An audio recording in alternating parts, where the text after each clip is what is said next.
태풍 미탁으로 인한 인명피해, 재산피해가 막대합니다. 10분이 사망하고 여전히 실종된 분이 계십니다. 수백 명 이재민이 발생하고 침수 피해 역시 심각합니다. 자유한국당은 이번 태풍 피해 복구에 안전을 기하고 각종 피해를 입으신 주민들에 대한 적극적인 지원책을 계속 마련해서 후유증을 최소화하겠습니다. 어제 저희 광화문 대규모 집회가 있었음에도 불구하고 해당 지역구 위원님들 중에서는 지역으로 바로 들어가셔서 이 피해 복구 부분에 지휘하고 또 주민들과 참여하시는 의원님들이 많이 계셨습니다. 이번 정기국회에서 태풍 피해 지원 대책을 마련하고 내년 예산에도 반영할 부분이 있는지에 대해서 검토하도록 하겠습니다. 왜냐하면 지금 태풍 기후 변화로 인해서 태풍 피해가 더 많이 더 작게 일어날 것이 예상되고 있습니다. 따라서 이러한 부분에 대한 근본적인 대책 마련에 더 노력하도록 하겠다는 말씀을 드리겠습니다. 어제 수많은 국민들께서 이런 말씀을 하셨습니다. 대한민국에는 아직 희망이 있다. 어제 우리는 상식과 양심, 합리의 국민이 여전히 대한민국 절대 다수임을 확신할 수 있었습니다. 광화문 앞에서 시작해 세종대로 사거리를 지나 서울시청 광장과 대한문 앞을 넘어서 숭례문에 이르기까지 서울 도심은 그야말로 상식과 정의의 물결이었습니다. 서초동 200만 선동을 판판히 깨부수고 한 줌도 안 되는 조국 기호 세력의 길을 늘렸습니다. 서초동 범법자 비호 집회 이후에 여당이 뭐라고 이야기했습니까? 가당치도 않은 200만 운운하며 민심을 왜곡했습니다. 그런데 이제 와서 적고 많음은 본질이 아니라고 하고 있습니다.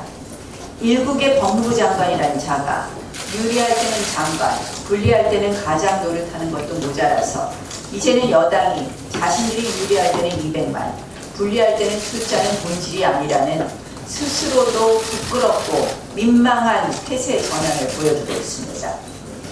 문 대통령은 본인의 퇴진 집회가 있으면 직접 나온다고 하더니 정작 청와대는 공포와 충격의 침묵 속에 빠졌습니다. 이해찬 대표는 대국민 명예훼손을 했습니다.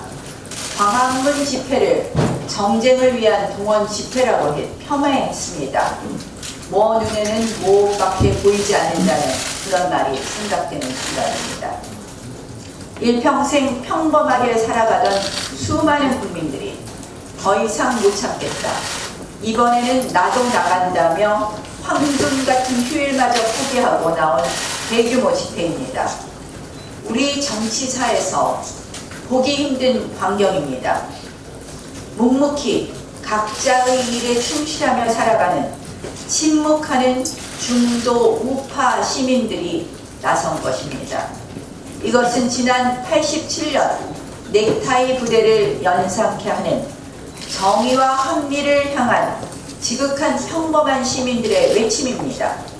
오죽하면 이분들이 나섰겠습니까? 수구 좌파 세력의 집회는 동원 집회일지 모르겠지만 합리와 상식의 집회는 자원 집회임을 말씀드립니다. 이 와중에도 정권 찬양 방송들과 언론들은 먹칠 보도로 집회를 깎아내리기에 급급합니다. 하지만 서울 상공에서 찍은 사진을 한 장이라도 본다면 어제 집회의 그 역사적 의미는 충분히 알 수 있습니다. 이제 그동안 움직이지 않던 중도 우파 시민들이 움직이고 있습니다. 집회를 통해서, 시위를 통해서 목소리를 외쳤던 좌파와 다른 중도 우파 시민들이 움직였습니다.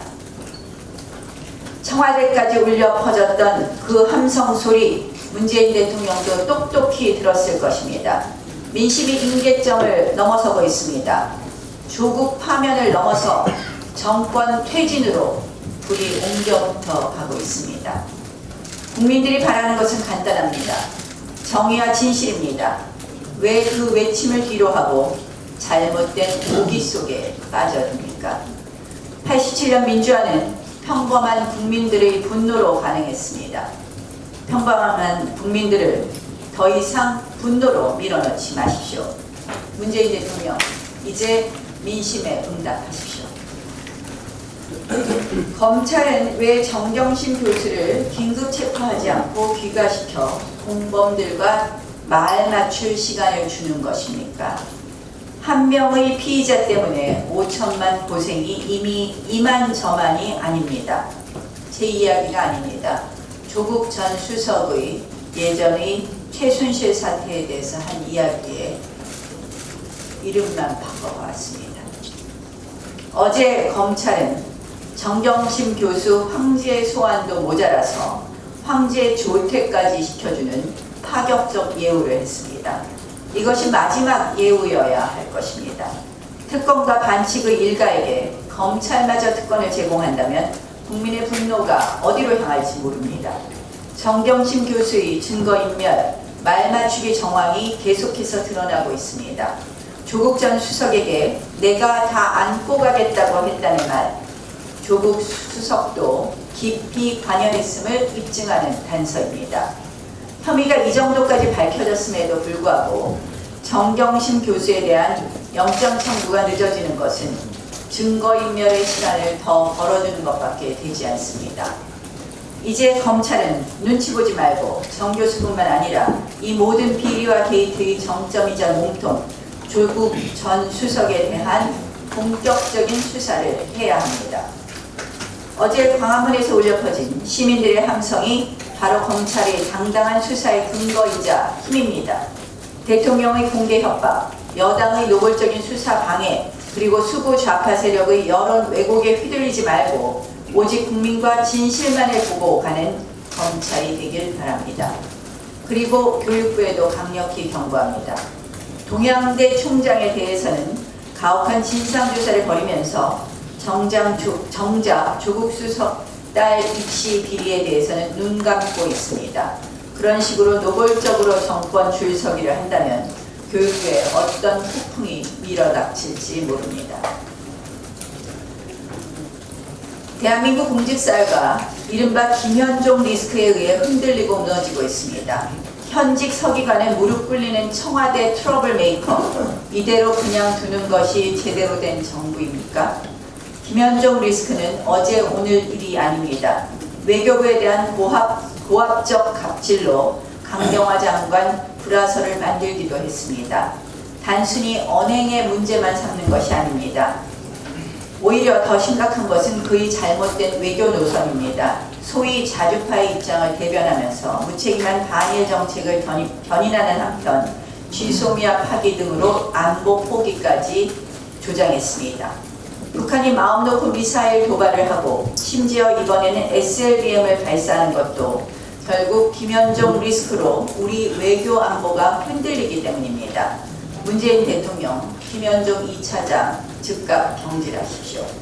전문성과 애국심으로 일하는 우리 공무원들의 자존심과 명예를 실추시키지 마십시오. 더 이상 우리 국익과 안보가 무모한 강경파에 휘둘리지